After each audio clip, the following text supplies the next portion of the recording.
안녕하세요. 이야기맘입니다. 오늘은 자초 부인에 대해서 말씀드릴게요. 자초 부인이 누구냐 하면은요, 진시 황제의 어머니입니다. 이 얘기도 좀 길어요. 그래서 1부, 2부, 3부로 나누어서 말씀드리겠습니다. 아들 자, 초나라 초, 지아비 부, 사람인 해서 자초 부인이고요. 중국어 발음으로는요. 즈추夫人 기원전 267년秦国 진나라의 쩌샹왕 소양왕의 태자가 죽습니다. 그래서 둘째였던 안국군을 태자로 삼게 됩니다. 안국군에게는 20명의 아들이 있었어요. 그리고 조나라에 인질로 그 왕자 중에 한 명을 보내야 했는데 이때 중간 항렬에 있던 이인을 조나라의 인질로 보내게 됩니다. 안국군은 아들들도 많고 중간 항렬쯤의 이인이 그닥 중요한 사람이라고 생각하지 않았나 봐요. 이인은 조나라로 인질로 갔습니다. 그러고 나서도 진나라는 조나라를 계속 여러 번 침공해서 전쟁을 일으킵니다. 할아버지였던 소양왕은 이인이 조나라에 인질로 가 있던 말던 신경을 쓰지 않았던 것 같아요. 조나라 입장에서는 태자의 아들이 이인까지 인질로 자기 나라에 와 있는데도 진나라가 계속 침공하니까 이인에 대한 태도는 냉대할 수밖에 없는 상황이었습니다. 이러다 보니 이인의 조나라 생활은 점점 힘들어가고 있었어요. 조나라 도성인 한단에서 장사를 하던 큰 상인, 대상인이었던 여볼이라는 사람이 있었습니다. 류부웨이, 여볼이는 큰 대상이잖아요. 그러니 이 나라 저 나라의 상황을 다 알고 있었어요. 그래서 여볼이 생각은 장차 진나라가 천하를 통일할 것이다 라는 예견을 갖고 있었습니다. 그러던 여볼이가 어느 날 우연히 이인을 만나게 되었어요. 여볼이는 이인을 보고 특이한 상품이다 라고 말했습니다. 그리고 집에 돌아와서 여볼이는 아버지하고 대화를 나누게 됩니다. 여볼이가 아버지께 묻기를 토지나 전답에 투자를 하며 몇 배의 이익을 낼 수 있을까요? 라고 물어보니 아버지께서 대답하시기를 10배라고 합니다. 여볼이가 다시 물어봐요. 보배나 귀한 물건에 투자를 하며 몇 배의 이익을 낼 수 있을까요? 아버지가 대답하시기를 100배라고 합니다. 여볼이가 또다시 물어요. 한 나라의 왕이 될 사람에게 투자를 하면 몇 배의 이익을 낼 수 있을까요? 라고 하니 아버지께서 대답하시기를 무수라고 합니다. 이에 여볼이가 말하기를 내가 이인에게 투자를 하면 그가 한 나라의 왕이 되면 나와 나의 후대에까지 이익이 있을 것이다. 내가 이 이인을 사야겠다 라고 말합니다. 이에 여볼이는 이인이 조나라에서 생활하는 생활비 일체를 다 쏘게 돼요. 그래서 이인의 생활비 일체를 다 감당해 줍니다. 그것뿐만 아니라 진나라에서 나중에 이인이 돌아가서 왕이 될 수 있는 토대를 준비하는 작업도 같이 진행을 하게 됩니다. 이인은 얼마나 고마웠을까요? 조나라에서 냉대받고 있다가 여볼이가 자기 생활비하고 자기 생활을 다 감당해주고 또한 별로 힘이 없던 이인에게 진나라에서 나중에 돌아가서 왕이 될 수 있는 토대를 준비해주는 여볼이에게 너무 감사했겠죠. 이에 이인은 자신이 진나라에 돌아가서 왕이 된다면 여보리와 같이 모든 복을 같이 누리기로 약속을 합니다.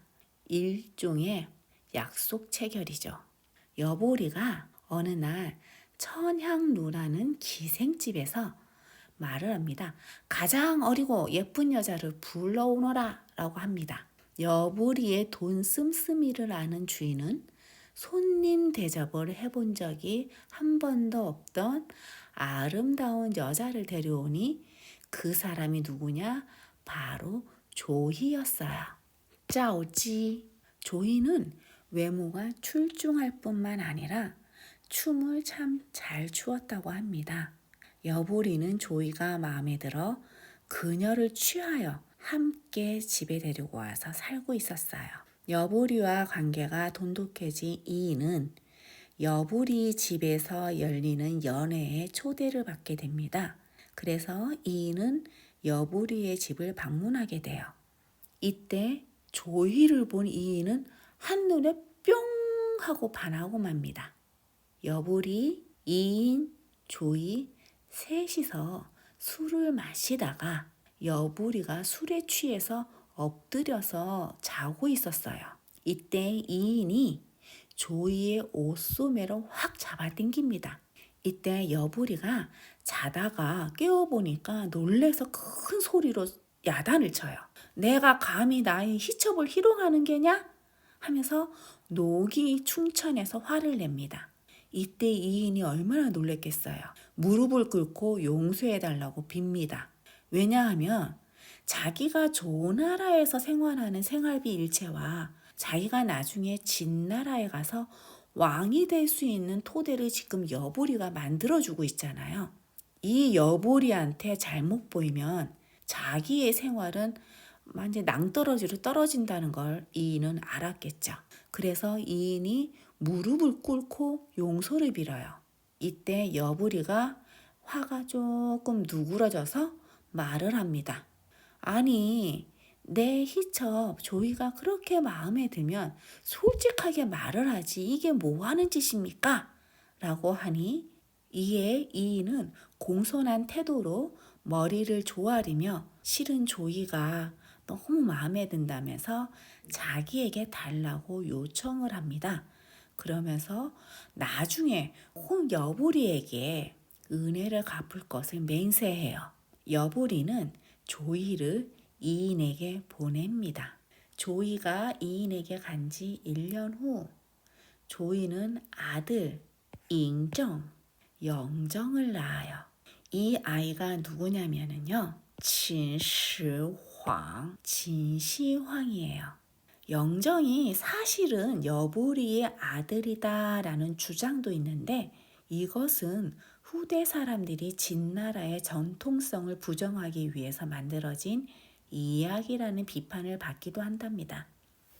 여보리하고 아버지의 대화를 중국어로 공부해 보려고 하는데 그 전에 단어를 한번 봐볼게요. 위시, 그래서 그리하여, 꼬이자, 귀가 집에 돌아가다 라는 뜻이죠. 껑텐, 밭을 갈다,获利, 이익을 얻다, 배, 몇 배 할 때 배입니다. 갑절.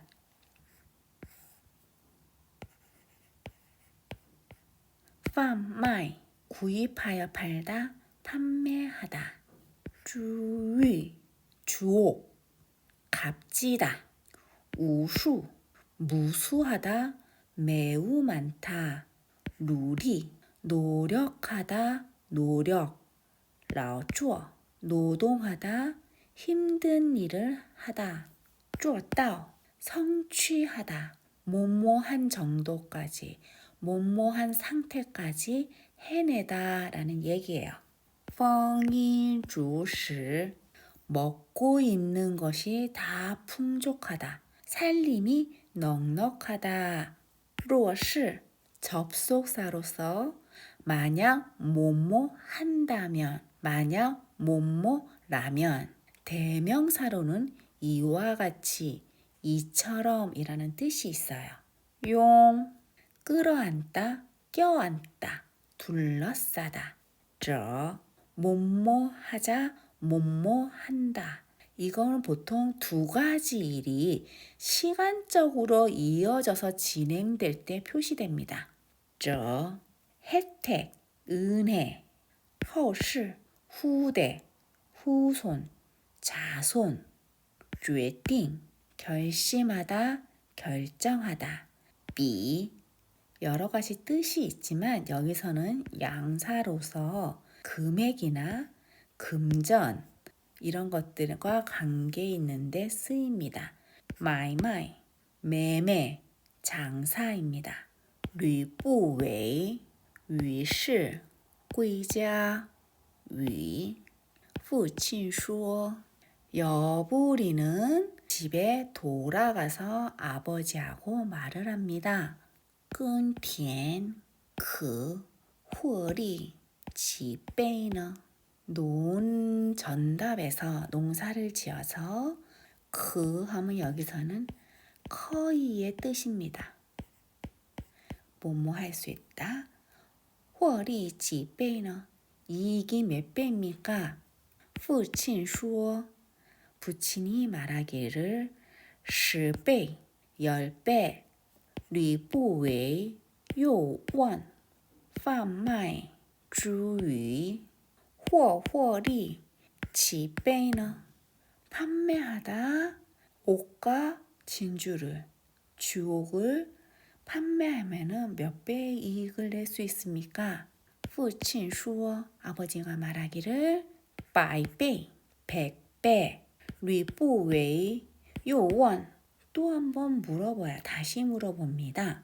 立一个国家的君主可获利几倍呢?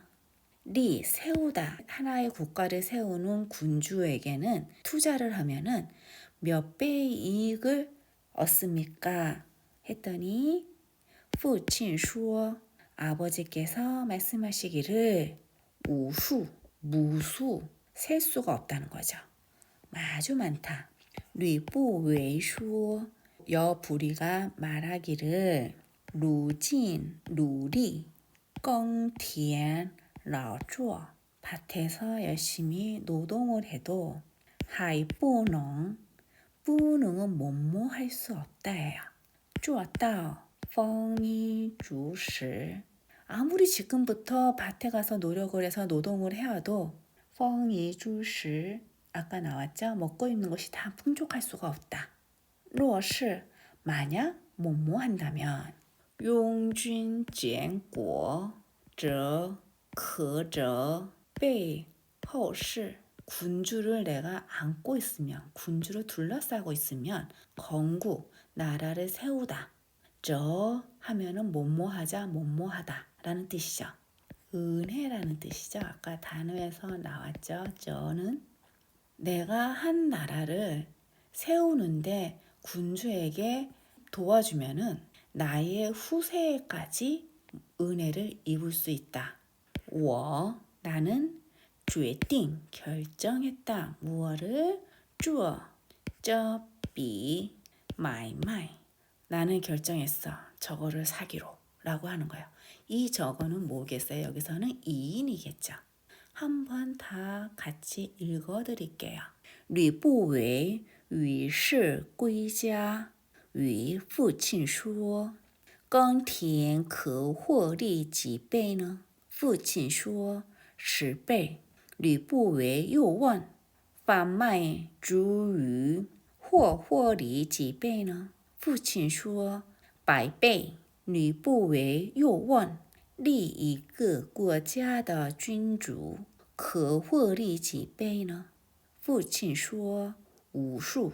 吕不韦说如今努力耕田劳作还不能做到丰衣足食，若是拥军建国则可责备后世。